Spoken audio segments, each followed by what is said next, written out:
Je vous rappelle que vous pouvez commenter, échanger sur ces journées de la santé en utilisant le hashtag sur les réseaux sociaux journée au pluriel santé 18. Troisième conférence ce matin, l'alimentation, vecteur de lien social. Vous allez avoir le droit à l'étude d'un cas, partir d'actions sociales à destination de retraités vivant à domicile. Le conférencier, c'est Maxime Michaud, chercheur du Centre de recherche de l'Institut Paul Bocuse en partenariat avec AG2R, La Mondiale. C'est à vous. Merci beaucoup. Bonjour. Bonjour à toutes et à tous. Alors juste un petit mot, vous voyez qu'il y a deux noms sur la présentation. Vous verrez qui est Sonia juste après, mais je veux dire que c'est une présentation qu'on a préparée ensemble, même si je suis tout seul à la présenter aujourd'hui. Alors, pour introduire rapidement, peut-être vous rappeler ce qu'est l'Institut Paul Bocuse et surtout pourquoi il y a des chercheurs dedans.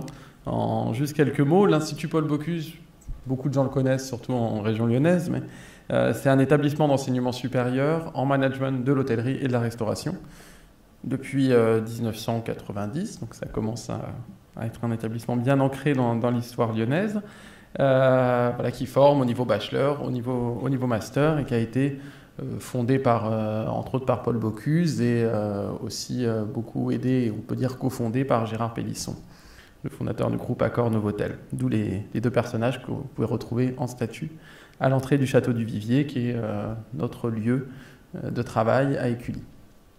Mais ce qu'on connaît parfois un peu moins, c'est le centre de recherche de l'Institut Paul Bocuse, qui lui est beaucoup plus jeune, puisqu'on va fêter nos 10 ans cette année, parce que pour un centre de recherche, c'est quand même assez jeune, qui s'est donné pour mission de produire, de transmettre et valoriser des connaissances et des savoir-faire scientifiques originaux pour augmenter le bien-être des populations par l'alimentation et le service.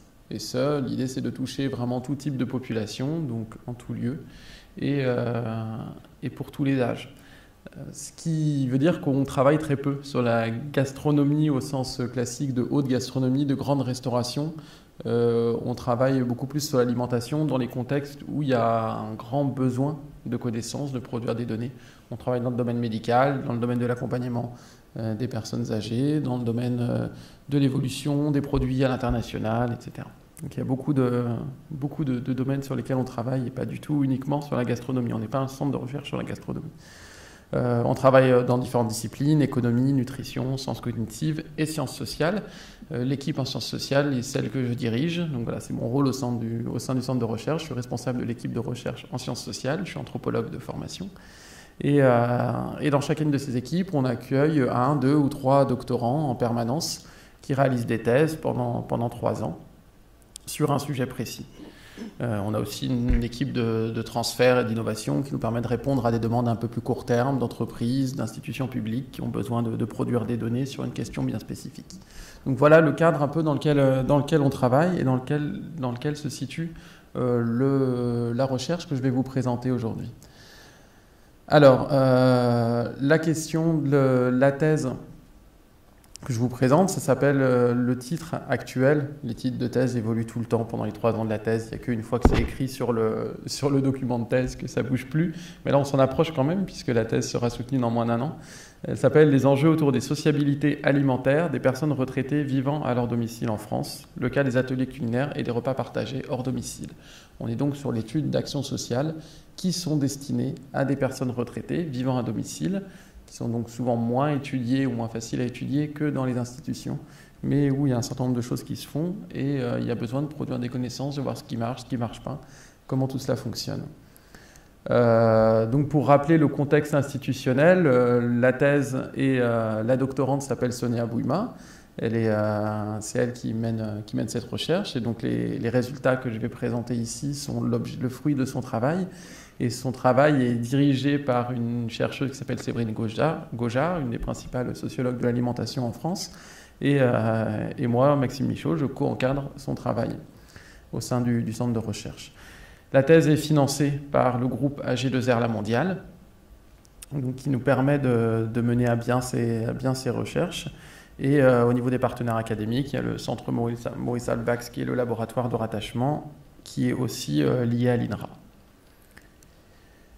Le questionnement général de cette recherche, Elle part d'un contexte. Le contexte, c'est que depuis, on va dire, le début des années 2000, c'est toujours un peu difficile à dater précisément, mais on se rend compte que ce qu'on pourrait appeler la sociabilité alimentaire, c'est-à-dire toutes les relations sociales qui se passent autour de l'alimentation des personnes âgées, est devenu un enjeu de santé publique. Ça se traduit par un ensemble de productions discursives, des politiques, de production de documentation. Vous voyez ici, dans le cadre du PNA, le guide nutrition des aidants des personnes âgées. Il y a plein de documents comme ça qui sont sortis.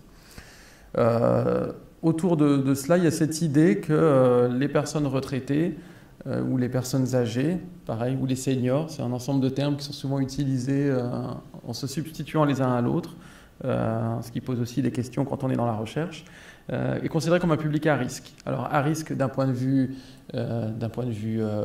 physique déjà, entre autres avec la question de la dénutrition, qui est présentée comme un élément important à prendre en compte, et à risque aussi d'un point de vue social. Et là, on a vu émerger les termes d'isolement social, de solitude, qui étaient des problématiques qui étaient très peu explorées jusqu'à il y a, comme je disais, une vingtaine d'années.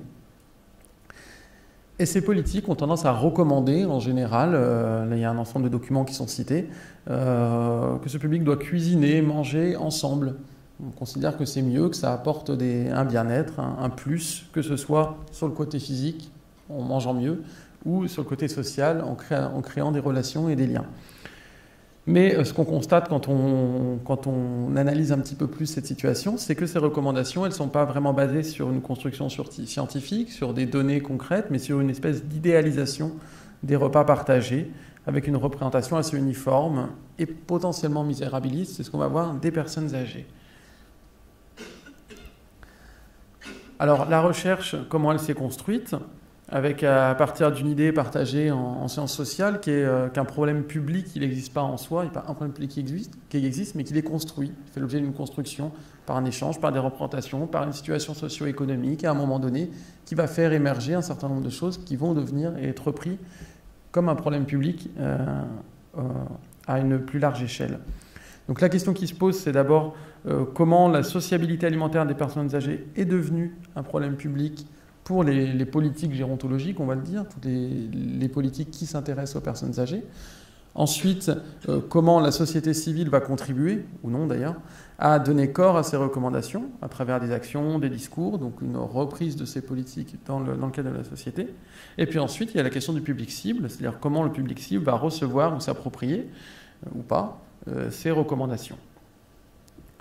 Alors, l'idée, c'est que pour aller plus loin dans le questionnement de recherche, on a donc une espèce de rencontre, on a les politiques d'un côté, la population cible, et entre cela, des acteurs intermédiaires qui sont nombreux, qui peuvent être, par exemple, le groupe AG2R La Mondiale, qui finance ces thèses, mais qui fait partie de ces acteurs intermédiaires qui reprennent des recommandations et qui essayent de les développer, de les mettre en œuvre, de les transformer en action. Pour ça, ils vont être aussi aidés par des associations sur place, par des groupes qui essayent aussi de mettre en place un certain nombre d'actions pour aller directement jusqu'à la population cible. Et là-dedans, il se passe des enjeux, des relations, et l'intérêt, c'est d'étudier justement ces relations. J'essaye d'avancer un peu, j'ai oublié de prendre un chronomètre avec moi, donc je vais essayer de ne pas être trop long. Alors, un des premiers travaux qui a été mené par Sonia dans le cadre de cette thèse, qu'on a mené ensemble, c'est un travail de recherche sur les représentations des acteurs. Pour ça, elle a mené 7 entretiens, avec un total de 10 interlocuteurs, ce qui montre que certains entretiens étaient collectifs, même si ce n'était pas le but à la base, mais les situations de terrain font qu'on va faire un entretien avec quelqu'un, puis il y a quelqu'un qui passe à côté, qui se rajoute et qui se met à discuter, ce qui en général est plutôt source de nouvelles informations et intéressant dans ce cadre-là. Donc il y a un ensemble d'entretiens avec des responsables d'associations, des responsables politiques, des chargés d'action sociale, des médecins généralistes. Donc un peu toute cette chaîne entre les politiques publiques et toute cette chaîne d'acteurs qui vont jusqu'à la mise en place des actions. Pas dans ce cadre-là, avec le public cible. Ça, c'est l'objet d'un travail qui a été mené, mais dont je ne présenterai pas les résultats maintenant, parce que c'est encore en cours d'analyse. Il y a juste une partie qui va être montrée, c'est le travail d'observation, mais le travail d'entretien est encore en cours d'analyse. Et puis aussi quelques entretiens informels, des observations dans différents contextes, dans le cadre d'événements qui sont organisés. Alors, qu'est-ce qui ressort de cela, pour le dire assez vite, on va essayer de ne pas être trop caricatural, mais de le faire ressortir. Tout d'abord, la construction de cette figure de la personne âgée isolée. On a cette idée d'un lien social et qui s'oppose à une notion d'isolement. On a cette figure de personnes âgées. J'ai mis deux citations, je ne vais pas les lire pour ne pas prendre trop de temps, mais on a cette idée générale avec une opposition entre, d'une part, une situation pathologique, en tout cas problématique, qui serait celle d'isolement, qui est associée à des idées d'intérieur, d'immobilité, de distance avec l'ensemble de gens, et une autre notion qui est plus idéalisée, montrée comme positive, qui serait cette idée de lien social, et qui, elle, est associée avec des choses comme l'extérieur, la mobilité, la proximité, ce qui entraîne tout un ensemble d'idées comme quoi il faut faire sortir les gens, générer des discussions et plein de choses comme ça, avec une vision assez critique de la société finalement derrière. À travers ça, on se rend compte que le repas, lui, est considéré comme ayant un enjeu social important. Il serait, par sa préparation ou sa consommation, ils vont être perçus comme à la fois un temps de convivialité, propice aux rencontres, aux discussions. Du moment qu'on mange ensemble, ce serait vécu comme positif. Et puis un moyen de lutte contre l'isolement. Du moment qu'on mange à plusieurs, on n'est plus considéré, on ne rentre plus dans la case comme isolé. Et en plus, parfois, l'alimentation est même considérée comme un moyen de faire sortir les gens de chez eux, avec une représentation un peu intéressée des personnes et des discours où on nous dit si vous voulez faire venir des personnes âgées à une conférence, il faut qu'il y ait un petit buffet à la fin ou quelque chose à manger. Donc des représentations comme ça, parfois assez curieuses, qui ressortent de ces entretiens. Au-delà de ces enjeux sociaux, il y a un enjeu nutritionnel avec une idée que le fait de cuisiner ensemble ou de manger les repas ensemble entraînerait de fait des repas qui seraient supposés être plus équilibrés et ça permettrait aussi à un moment donné de transmettre des recommandations médicales. Mais le lien entre les deux n'est pas établi. Il n'y a pas de lien logique qui est créé entre les deux, d'explication pourquoi. On dirait plus qu'il y a une sorte de contamination de cet idéal social vers l'idéal nutritionnel. C'est-à-dire, de fait, on considère que si c'est bien de manger ensemble, c'est forcément bien d'un point de vue nutritionnel aussi. Et sans forcément qu'il y ait vraiment de données associées pour justifier ça. Je me permets quand même une petite remarque en disant que si on souligne qu'il n'y a pas de lien logique dans ce qui est exprimé, on ne dit pas qu'il n'y en a pas, pas du tout. L'idée, c'est d'avoir un jugement ni positif ni négatif sur ce qui est dit et ce qui est fait. C'est juste d'essayer de voir un peu plus comment se construisent ces modèles et ces images. C'est-à-dire, je ne dis pas, si je dis qu'on n'a pas de preuves, ou en tout cas les personnes concernées n'avancent pas de preuves que le repas partagé serait plus positif d'un point de vue social ou nutritionnel, ça ne veut pas dire que ça ne l'est pas. Il y a une intuition qui est derrière, et il y a beaucoup de travaux qui sont menés aussi, qui montrent que la commensalité, le fait de manger ensemble, a beaucoup d'intérêt. Donc le repas est associé au plaisir, à la fois gustatif, à la convivialité, et devrait conduire à redonner l'envie de manger sain. Alors cette figure de la personne âgée isolée, elle fait l'objet d'une construction sociale. Et cette construction sociale, elle n'est pas neutre, elle traduit un sentiment d'effondrement des solidarités de proximité. C'est-à-dire qu'il y a cette idée, cette image d'un âge d'or passé du lien social. On dit avant, on savait s'occuper de nos personnes âgées, on s'en occupait mieux, elles avaient leur place dans la société. Et on a l'impression que ce discours sur la personne âgée isolée, cette construction, c'est plus un moyen d'exprimer un certain malaise, un certain sentiment d'effondrement social, d'un manque de positionnement social de ces personnes et donc une critique sous-jacente de la société. Et tout ce discours sert une critique générale liée à un sentiment. C'est pour ça que ça connaît un succès croissant dans un certain nombre de discours, que ce soit des politiques, des acteurs sociaux, mais aussi de tout un chacun. C'est des discours qu'on retrouve souvent dans les discussions. Donc ça exprime donc à la fois une réalité, parce que je ne dis pas qu'il n'y a pas des personnes âgées isolées et que cette image ne représente pas quelque chose, mais on voit qu'elle est mobilisée et que ça dépasse beaucoup de ça. Et si j'ai mis l'image de Journal Le Monde, c'est parce que la canicule a joué un rôle important dans la diffusion de cette image, avec ces décès massifs qui ont considéré un électrochoc finalement dans la société française de personnes âgées.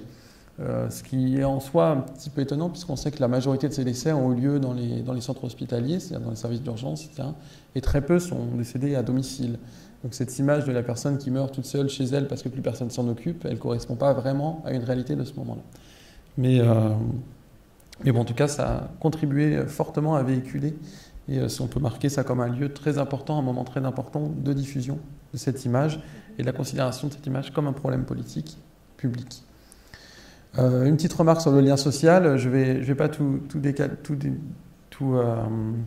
tout détailler, mais l'idée c'est que le lien social n'est pas un concept sociologique en soi. Le lien social, c'est compliqué, c'est pas quelque chose qui veut dire. Il est souvent pensé comme naturellement bon, mais le lien social, c'est pas toujours intéressant, c'est pas toujours vécu positivement. Il y a des liens sociaux qui sont contraints, il y a des relations qu'on n'a pas envie d'avoir, des moments où on ne veut pas avoir d'autres gens. Donc tout lien social n'est pas forcément positif.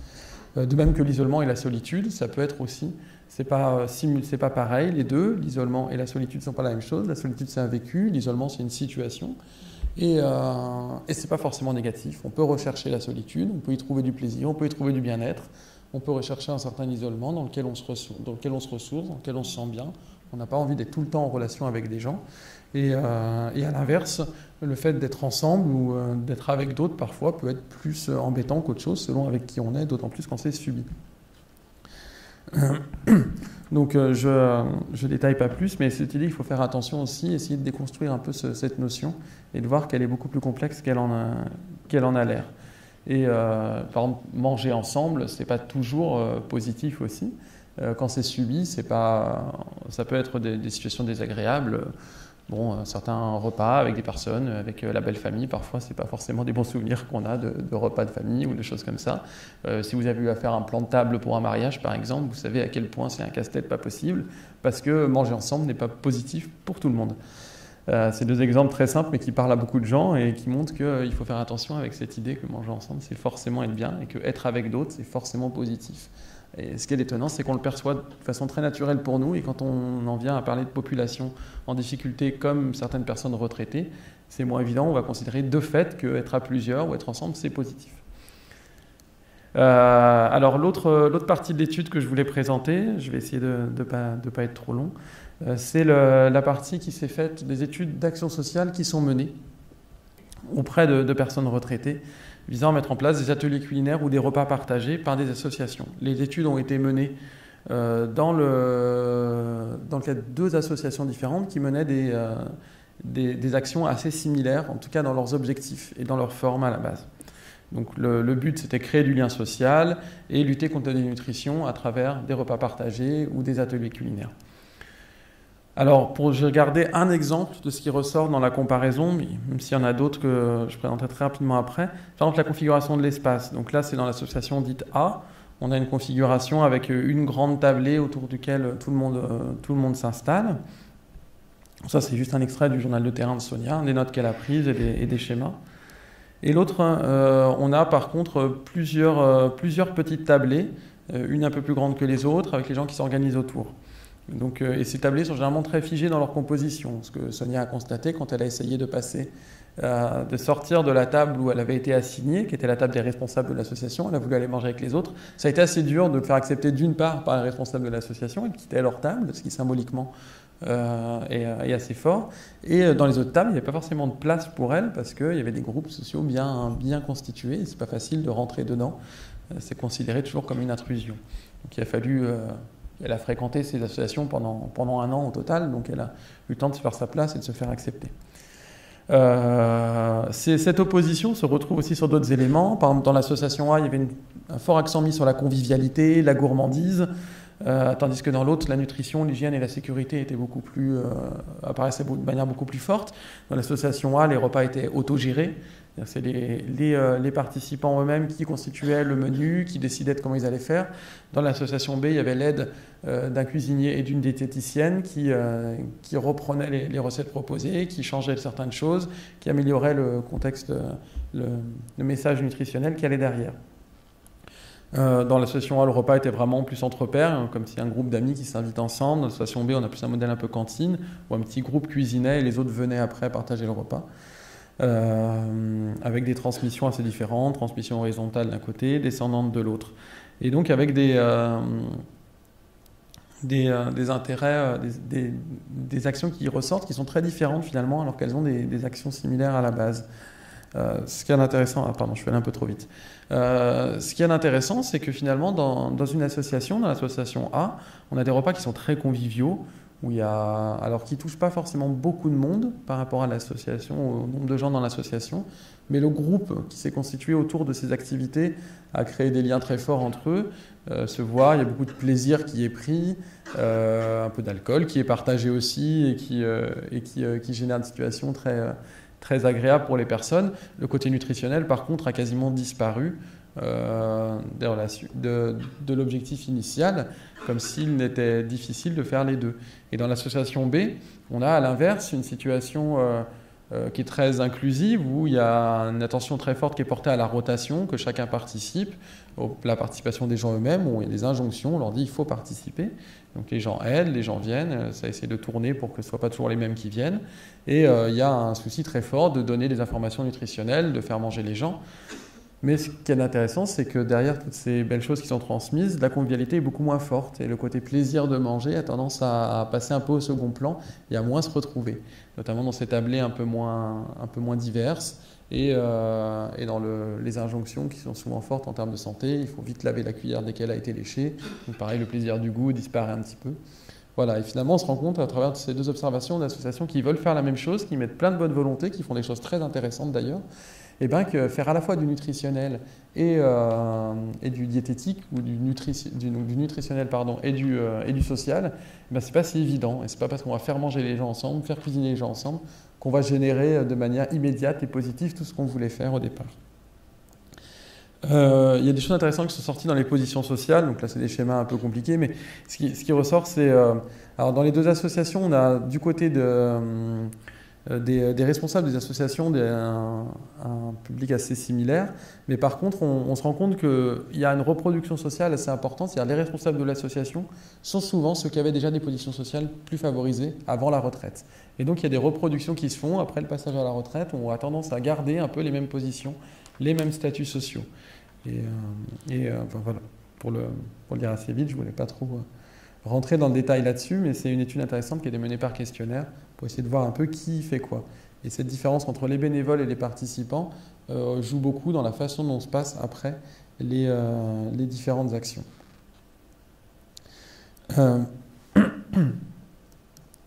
Alors, quelques mots de conclusion. Je ne sais pas combien de temps j'en suis, parce que je n'ai pas mesuré, mais je pense que je dois être à peu près dans les temps qui m'avaient été donnés. Tout d'abord, cette idée que bien manger ou bien cuisiner ont des sens qui peuvent varier selon le contexte d'intervention, notamment sur les acteurs impliqués. Et que bien manger, ça peut être prendre du plaisir à manger, avoir un repas agréable, bien manger en quantité. On n'a pas beaucoup mangé, des fois ça peut suffire à dire « j'ai pas bien mangé ». Quand on ressort d'un restaurant et qu'on a encore faim, en général on ne dit pas qu'on a bien mangé, même si la qualité nutritionnelle était parfaite. Dans d'autres situations, bien manger, ça va être avoir mangé quelque chose d'équilibré, avoir appris aussi un certain nombre d'informations nutritionnelles en même temps qu'on a fait le repas ou qu'on a cuisiné. Donc comme je disais, la qualité nutritionnelle et la convivialité ne vont pas nécessairement de pair. Il y a un travail à mener là-dessus pour essayer de faire jouer la balance, de ne pas perdre l'un au profit de l'autre, de voir qu'est-ce qu'on a concrètement envie de faire à un moment donné, quel message on veut faire passer. Autre chose, c'est que même dans le cadre d'action sociale, le repas et la commensalité restent des lieux d'affirmation de sa position sociale. Donc comme je disais, on a toutes des positions différentes dans la société, c'est pas parce qu'on rentre dans une action associative, dans une action qu'on va perdre cette position. Et que de fait, tout le monde va être nivelé, mis au même niveau, et qu'on va créer comme ça une espèce d'idéal d'égalité. Il y a donc des phénomènes qui se passent d'inclusion, dans le cadre d'action sociale.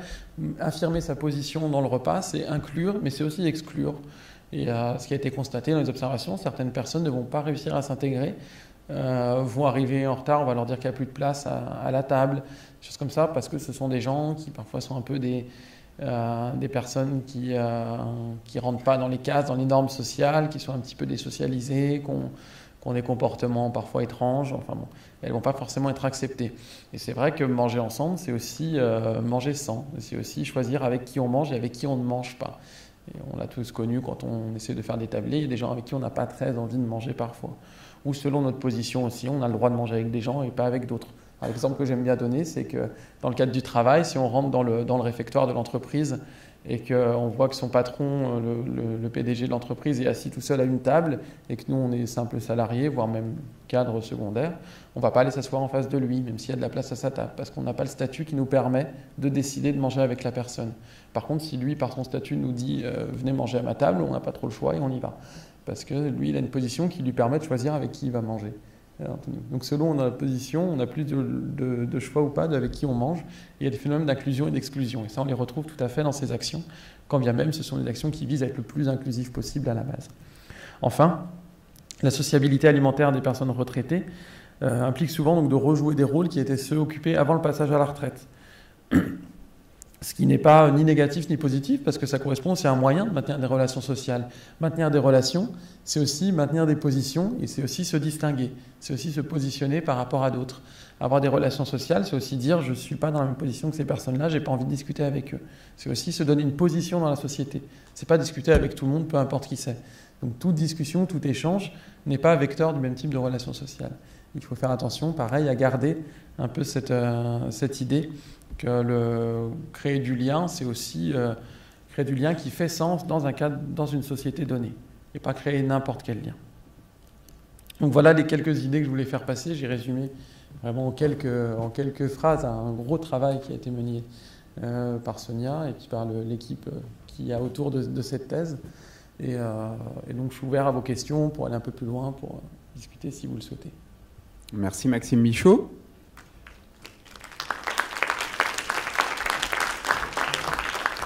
Donc c'est la séquence des questions.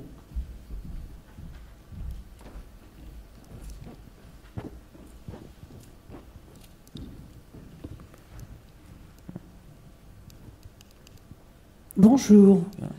Je voudrais bien aller manger, comme vous dites, au lien social. Mais quand on a une petite retraite, expliquez-moi comment on fait, une fois qu'on a tout payé. Voilà, ça fait partie des questions. Donc pour le coup, les opérations qui sont menées par les associations qui ont été citées sont non payantes. Donc ce sont vraiment des repas qui sont ouverts. Le but, c'est justement ça, c'est de permettre au plus grand nombre de pouvoir venir. La question, c'est comment on va toucher les gens, comment on va les inviter, comment on va leur permettre de venir. Ça fait partie aussi des débats. Mais c'est vraiment le but de ces actions sociales qui sont financées, par exemple pour certaines par AG2R, la mondiale justement, qui nous ont permis de faire connaître, de connaître aussi ces actions, ou par d'autres groupes de protection sociale, ou par des financements publics au titre de la subvention aux associations. Il y a beaucoup de choses comme ça. Donc c'est le but de ces associations. Mais effectivement, entre autres, la question économique, elle est importante, par exemple, dans le cadre de la qualité nutritionnelle. Et manger mieux, c'est aussi avoir accès à un certain nombre de produits, avoir accès à des produits de qualité. Et c'est vrai que le volume de certaines retraites, le volume économique de certaines retraites ne le permet pas forcément. Ça fait partie d'autres questions et d'autres débats qu'on pourrait avoir, qui dépassent un petit peu le cadre de la thèse, mais qui sont des questions qu'on se pose aussi par ailleurs, dans le cadre d'autres travaux. Quel avis, quel jugement vous portez sur l'EHPAD de jour? Alors, assez peu pour le coup, puisque alors, on a une doctorante qui a fait un travail qui a soutenu sa thèse il y a 1 an et demi sur justement le temps du repas en EHPAD. Avec cette idée, on a retrouvé finalement cette idée de la commensalité qui est idéalisée, vécue et parfois peu questionnée, on va dire. Finalement, on met tous les gens ensemble et on se rend compte que ce n'est pas forcément le meilleur moyen de créer du lien.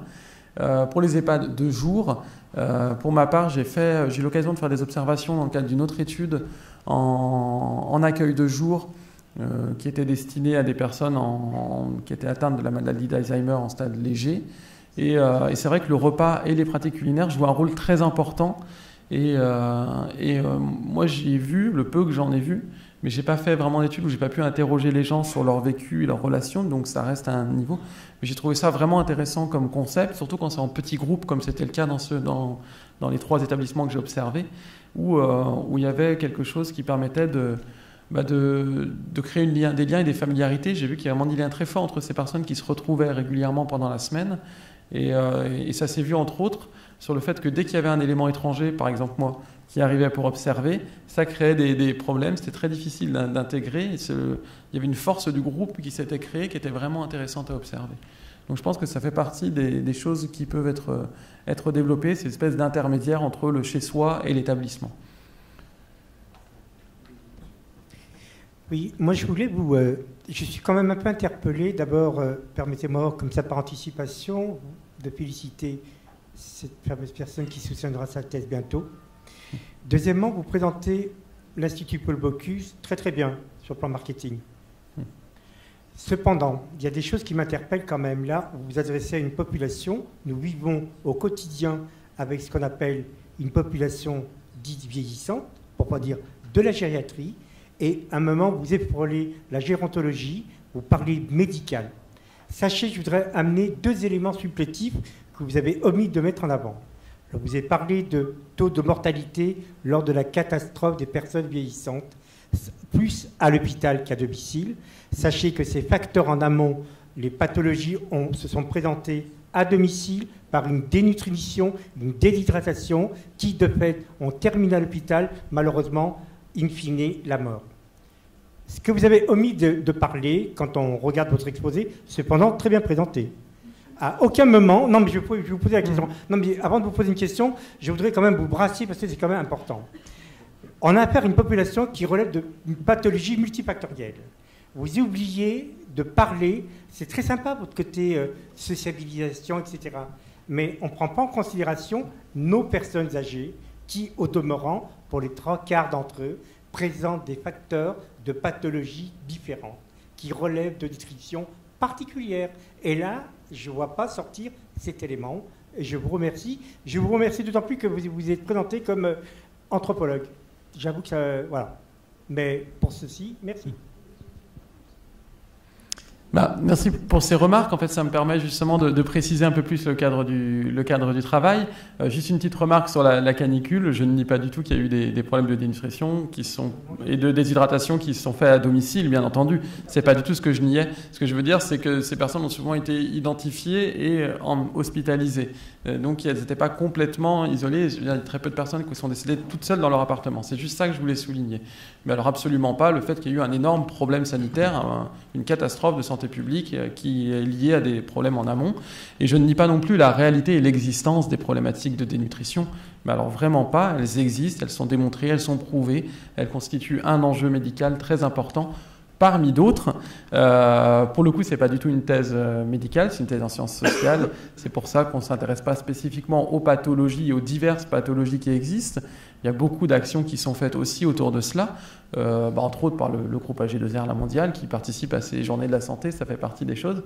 Il s'intéresse entre autres à l'alimentation, mais aussi à beaucoup d'autres aspects de la santé des seniors et qui rentrent dedans. Pour le coup, dans la thèse, nous, on s'intéresse vraiment à ces actions sociales menées auprès des personnes retraitées autour de l'alimentation. C'était vraiment ça notre plan.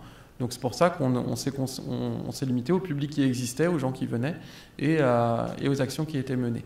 On ne nie pas l'existence d'autres pathologies. Et justement, on a essayé de déconstruire cette image de la personne âgée, retraitée, isolée. Et un des gros éléments qui ressort de la thèse, c'est que c'est exactement ce que vous dites finalement à la fin, c'est que c'est une réalité plurielle. C'est qu'il n'y a pas une personne qui ressemble à l'autre, c'est que chacune a des problématiques spécifiques, des problématiques associées. Certains ont, que ce soit du côté social, ils ont des relations différentes. Certaines vivent très bien le fait d'être seules, au contraire, une recherche de solitude. D'autres vont au contraire le vivre mal. Certaines voient beaucoup de monde, ont beaucoup de familles qui passent et ça a plutôt tendance à les agacer, voire sans forcément que ce soit des situations agréables. D'autres ont par contre quelques personnes de leur famille qui viennent, mais des relations très fortes avec elles et qui leur permettent de survivre du point de vue social et puis du point de vue médical. Bien entendu, la dénutrition n'a pas le même sens, pas le même rôle selon les pathologies avec lesquelles elle est associée, donc ça crée pareil des situations très diverses. Donc l'idée c'était justement de déconstruire un peu cette image et de montrer qu'elle est diverse. Alors moi j'aimerais savoir, bonjour, j'aimerais savoir quelle était la moyenne d'âge des personnes qui ont participé à ces repas partagés. Et savoir aussi comment vous avez pu... excusez-moi. Voilà, donc je voulais savoir comment vous les avez déplacés, parce que c'est vrai qu'on sait que les personnes âgées, dépendantes, elles ont souvent des difficultés à se déplacer, et c'est vrai que ça peut être un frein. Donc j'aurais voulu savoir comment vous avez fait pour... c'est des personnes qui étaient dans des établissements ou... Alors, non, pour le coup, c'est vraiment des personnes qui vivent à domicile, qui vivent chez elles. C'est le cadre de travail, c'est ça. C'est vraiment des actions sociales qui sont destinées à des personnes retraitées vivant à domicile, donc pas dans des établissements. Et pour le recrutement, c'est pas nous qui le faisons, puisqu'on est juste allé étudier des actions sociales qui existaient. Donc c'est les associations elles-mêmes qui ont fait leur démarche. Donc selon les associations, elles n'ont pas toutes les mêmes façons de fonctionner, mais c'est elles qui font la démarche. Mais ce que vous dites, c'est assez intéressant, c'est-à-dire que les personnes, quand elles vivent à domicile, dès qu'elles commencent à avoir des problématiques physiques, des problèmes de déplacement, des problèmes de mobilité, et ben de fait, elles vont sortir du radar ou du public potentiel de ces associations. Donc ça fait partie des enjeux, c'est comment on peut aussi aller chercher les gens et les faire venir. On est en train de mener un travail avec une commune semi-rurale qui a décidé, suite à des discussions avec nous, d'essayer de monter un atelier, alors que nous, on voulait juste avoir leur vision à la base, mais c'est le terrain qui a fait ça, monter un atelier culinaire. Et de suite, ils se sont posé cette question, parce c'est une commune qui est beaucoup plus étendue, avec des hameaux parfois qui sont coupés du centre. Et l'idée tout de suite s'est posé la question, comment on aide les gens à venir. Et donc il y a eu débat, est-ce qu'on fait des navettes, etc. C'est encore en discussion. J'ai appris hier que les ateliers allaient pouvoir se mettre en place, donc j'en suis ravi. Mais voilà, c'est vraiment une problématique importante et qui est soulignée par toutes ces associations, c'est comment on fait venir les gens et comment on touche des gens qui en auraient besoin, mais qu'on n'arrive pas forcément facilement à toucher. Là, on n'a pas de réponse miracle, ça fait partie des choses qu'on discute et qui vont, de la thèse, on va essayer de faire ressortir un peu des idées, parce que ça fait partie des questions qui nous avaient été posées aussi par G2R La Mondiale, mais on est en train de réfléchir encore à comment on y répond complètement. Merci Maxime Michaud. Merci à vous pour votre écoute.